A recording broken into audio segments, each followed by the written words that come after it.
여러분 안녕하십니까? 포항 MBC 뉴스입니다. 울릉도 일부 주민들이 내년 6월로 끝나는 대형 여객선 선플라워의 설령을 연장시켜야 한다며 서명운동에 나섰습니다. 울릉군이 유치한 신규 대형 여객선의 건조기간 2년 동안 대체할 큰 배가 없기 때문인데 항만당국은 원칙적으로 어렵다는 입장입니다. 한기민 기자입니다. 울릉도 곳곳에 포항 울릉 간 대형 여객선인 선플라워의 설령을 연장시키자는 서명운동 현수막이 내걸렸습니다. 선플라워의 설령이 내년 6월이면 끝나지만 울릉군이 유치한 신규 대형 여객선의 건조까지는 2년간의 공백이 발생하기 때문입니다. 우선 협상 대상자인 대저건설은 대체선으로 소형 여객선 선라이즈호를 투입한다는 방침이어서 울릉 주민은 물론 관광객의 큰 불편이 예상된다는 겁니다. 주민들 이동권 보장이나 실제로 울릉도에 미치는 관광객 감소 한 30만 명 정도 추정을 하는데 그게 감소가 되면 울릉도 경제에 엄청난 타격을 볼 수가 있습니다. 해운법에 따르면 연안여객선의 설령은 25년이 넘어도 선박 검사 등을 거쳐 최대 5년까지 연장할 수 있지만 세월호 사고 이후 여객 화물 겸용인 카페리는 제외됐습니다. 따라서 선플라워의 화물칸을 없애 여객 전용선으로 선박 구조를 변경하면 설령 연장이 가능하지 않느냐는 겁니다. 실제로 최근 열린 관계기관 대책회의에서 선플라워의 소유주인 대하고속해운은 화물칸을 없애면 보건성이 더 좋아진다는 선박기술회사의 검토서를 제시하기도 했습니다.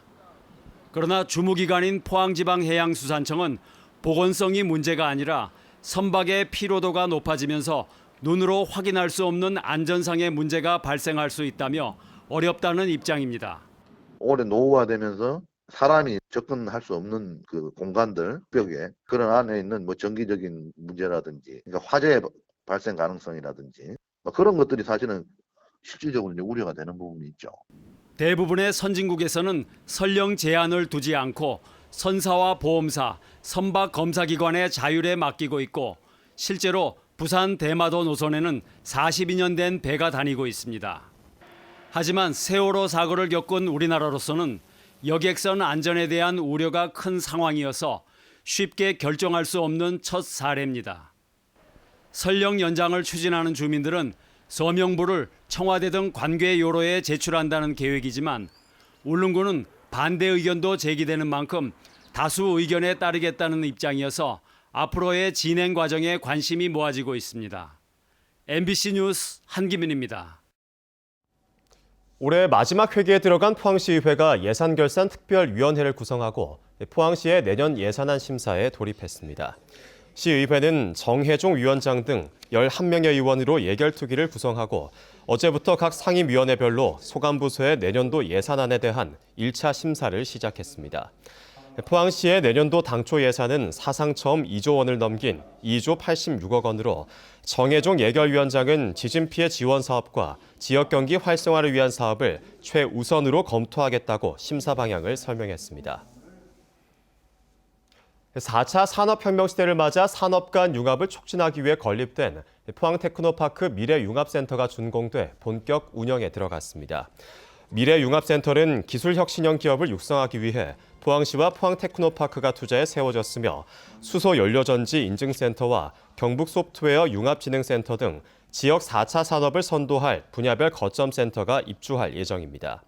준공식에서는 경북 지역 수소경제 활성화를 위해 포항테크노파크와 포항공대, 한수원, STX중공업, 미코 등 10개 기관이 업무 협약을 체결하기도 했습니다. 경주 관광객을 정확하게 산출하기 위한 연구 용역 최종 보고에서 용역업체 측은 차량 번호 인식 CCTV를 통한 기계식 조사와 휴대전화나 신용카드 사용 등을 활용하는 빅데이터 분석을 제시했습니다. 또 경주 진출입 차량 통계를 활용하고 관광 통계에 필요한 안정적인 예산 확보도 제안했습니다. 용역업체 측은 불국사 주차장에 오는 차량에다 추정치를 부여하는 현재의 관광객 집계 방식은 대표성과 신뢰성이 부족하다고 지적했습니다. 경주시는 용역 결과를 참고로 관광객 집계 방식을 개선하기로 했습니다. 이상으로 포항 MBC 뉴스를 마칩니다. 여러분 고맙습니다.